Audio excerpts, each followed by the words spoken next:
అందరికీ నమస్కారం అండి. నేను మీ రాధిక. చికెన్ వెరైటీస్ అయినా ఫ్రైడ్ రైస్ అయినా మనం రెస్టారెంట్లో ఎక్కువగా తింటుంటాం, లేదా స్ట్రీట్ సైడ్ ఎక్కువగా తింటుంటాం. పిల్లలు కానీ పెద్దలు కానీ ఇలా బయట తినకూడదు అంటే మీరు ఇంట్లో రుచికరంగా తయారు చేయండి. ఈరోజు నేను తయారు చేసి చూపించే చికెన్ ఫ్రైడ్ రైస్ని తయారు చేశారు అని అంటే బయట తినమన్నా తినరు. ఒకవేళ తిన్నా ఆ టేస్ట్ మాత్రం అస్సలు నచ్చదు. మీ ఫ్రైడ్ రైస్కి ఎడిక్ట్ అయిపోతారు. అంత బాగా కుదురుతుంది, అంత టేస్టీగా కూడా ఉంటుంది. చూడటానికి టేస్ట్కి చాలా బాగుంటుంది. మరి సింపుల్గా ఎలా తయారు చేసేసుకోవాలో చూద్దామా. ముందుగా బోన్లెస్ చికెన్ని తీసుకొని, నేనైతే ఇక్కడ 1/2 kg వరకు బోన్లెస్ చికెన్ని తీసుకున్నాను. శుభ్రంగా వాష్ చేసి వాటర్ అంతా పోయే వరకు జాలిగంటలో పెట్టేసుకొని తర్వాత ఒక బౌల్లోకి వేసుకోవాలి. దీనిలో పసుపు, మిరియాల పొడి, ఉప్పు, అప్పటికప్పుడు దంచుకున్నటువంటి అల్లం వెల్లుల్లి వేసుకోండి. కచాపచాగా దంచుకొని వేసుకోండి. వాటి ఫ్లేవర్ కానీ టేస్ట్ కానీ చాలా బాగుంటుంది ఇలా వేసుకుంటే. ఇవన్నీ కూడా ముక్కలకి బాగా పట్టేటట్టుగా కలుపుకోండి. ఈ 4 ఇంగ్రీడియంట్స్ చాలు. ఇవి బాగా ముక్కలకు పట్టించేసి దాదాపు 1 గంట వరకు ఫ్రిడ్జ్లో పెట్టండి. మినిమం గంట పెట్టుకోండి.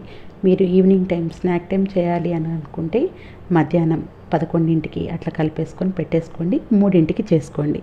మార్నింగ్ చేయాలి అని అనుకుంటే నైట్ పెట్టేసుకున్నా పర్లేదు. ఎంత నానితే అంత మంచిది. నేనైతే ఒక 2 hours పెట్టుకున్నాను. ఇప్పుడు స్టవ్ మీద ఐరన్ కడాయిని కానీ ఏదైనా మందపాటి గిన్నెని తీసుకోండి. 1 స్పూన్ బటర్, 2 టేబుల్ స్పూన్ల ఆయిల్ని వేసేసి ఫ్రిడ్జ్లో నుంచి తీసినటువంటి చికెన్ని డైరెక్ట్గా బాండీలోకి వేసుకోండి. తర్వాత ఫ్లేమ్ని హైలో పెట్టుకొని వాటి నుంచి వాటర్ రిలీజ్ అయ్యి ఆ వాటర్ అంతా కూడా ఇంకిపోయే వరకు ఫ్రై చేసుకోవాలి. అలా చేసుకుంటే ముక్క టేస్ట్ చాలా బాగుంటుంది. మనం డైరెక్ట్గా రైస్లోకి యాడ్ చేసేసుకోవచ్చు. అలాగే మరి డీప్ ఫ్రై చేయకండి. కలర్ మారేంత వరకు ఫ్రై చేయొద్దు. అలా చేస్తే ముక్క కొంచెం గట్టిగా ఉంటుంది. ముక్క మనకి చాలా సాఫ్ట్గా జ్యూసీగా ఉండాలంటే ఇలా ఒక 80% వరకు ఫ్రై చేసుకోవాలి. ఈలోపే మనం రైస్ని కూడా కుక్ చేసుకొని ఒక వెడల్పాటి ప్లేట్లోకి ఆరబెట్టుకోవాలి. వేడి రైస్ని యూస్ చేస్తే అంత తుంపులుగా అయిపోతుంది. బిర్యానీ రైస్ లాంగ్గా ఉండాలి అని అంటే మాత్రం ఇలా ముందుగానే ప్రిపేర్ చేసేసుకొని చల్లార్చుకోండి. ఒకసారి ముక్కని చెక్ చేసుకోండి. వాటర్ అంతా ఇంకిపోయిన తర్వాత చికెన్ పీస్ని చెక్ చేసుకొని బాగా సాఫ్ట్గా అయింది, ఉడికిపోయింది అనుకున్న తర్వాత ఈ పీసెస్ని అన్నిటినీ కూడా ఒక ప్లేట్లోకి తీసుకోండి. నేనైతే ఒక టీ తాగే గ్లాస్ తోటి 2 గ్లాసుల బాస్మతి రైస్ని వేసుకున్నాను. 1 గ్లాస్ బాస్మతి రైస్కి 1 గ్లాసు 3/4 వాటర్ని యాడ్ చేశాను. పర్ఫెక్ట్గా ఉంది. నార్మల్ రైస్తో చేస్తే 1 గ్లాస్కి 2 గ్లాసుల వాటర్ వేయండి. పర్ఫెక్ట్గా సరిపోతుంది. ఇప్పుడు పీసెస్ అన్నిటినీ తీసేసుకున్న తర్వాత 2 ఎగ్స్ని కూడా తీసుకొని పగలగొట్టుకొని బాండీలోకి వేసుకోండి. వీటిని కూడా పొడుముగా తయారు చేసుకోవాలి. వీటిపైన సాల్ట్, కారం ఏమీ వేయద్దు. ప్లెయిన్గా అలాగే ఉంచేసి పొడిగా తయారు చేసుకోండి. ఫ్లేమ్ని హైలో పెట్టేసుకోండి. ఆయిల్ కూడా ఎక్స్ట్రా యాడ్ చేయాల్సిన అవసరం లేదు. ఉన్న ఆయిల్ సరిపోతుంది.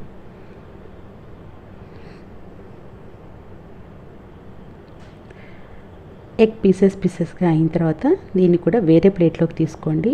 చికెన్ పీసెస్తో కలపకుండా వేరే ప్లేట్లోకి తీసుకొని పక్కన పెట్టేసుకోండి. ఇప్పుడు అదే బాండీలో 4 నుంచి 5 టేబుల్ స్పూన్ల ఆయిల్ వేసుకోండి. ఆయిల్ హీట్ అయిన తర్వాత కచాపచాగా దంచుకున్న అల్లం వెల్లుల్లిని వేసుకొని పచ్చివాసన పోయే వరకు ఫ్రై చేసుకోండి.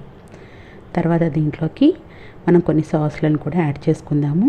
ధనియాల పొడి, జీలకర్ర, గరం మసాలా, చికెన్ మసాలా, కారం ఇవన్నీ 1/2 స్పూన్ వేసుకోండి.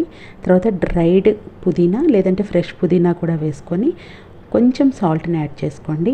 1 spoon soy sauce, 1 spoon vinegar, 1.5 tablespoon tomato ketchup లేదా tomato sauce, 1 spoon Schezwan sauce వేసుకోండి. షెజ్వాన్ సాస్ లేకపోతే కొంచెం కారపొడిని ఎక్కువ వేసుకోండి, వెల్లుల్లిని ఎక్కువ వేసుకోండి. ఇప్పుడు ఫ్లేమ్ని సిమ్లో పెట్టేసుకొని వీటన్నిటిని బాగా కలిపేసుకోండి.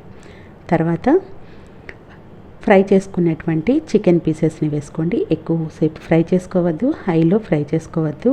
ఫ్లేమ్ని సిమ్లో పెట్టుకొని ఒక 1/2 నిమిషం అలా ఫ్రై చేసుకున్న తర్వాత మనం పక్కన ఉంచుకున్నటువంటి రైస్ని వేసేసుకోవాలి. తప్పకుండా గుర్తుంచుకోవాల్సింది రైస్ చల్లారిపోయే ఉండాలి, వేడిగా ఉండకూడదు. గోరువెచ్చగా ఉన్నా పర్లేదు, బట్ వేడిగా మాత్రం ఉండకూడదు. మనం తిప్పుతున్నప్పుడు వేడిగా ఉంటే తుంపులు తుంపులు అయిపోతుంది, ముద్దగా కూడా వస్తుంది. ఇలా చల్లారిపోయిన తర్వాత వేస్తే పొడి పొడిలాడుతూ ఉంటుంది, సాఫ్ట్గా కూడా ఉంటుంది.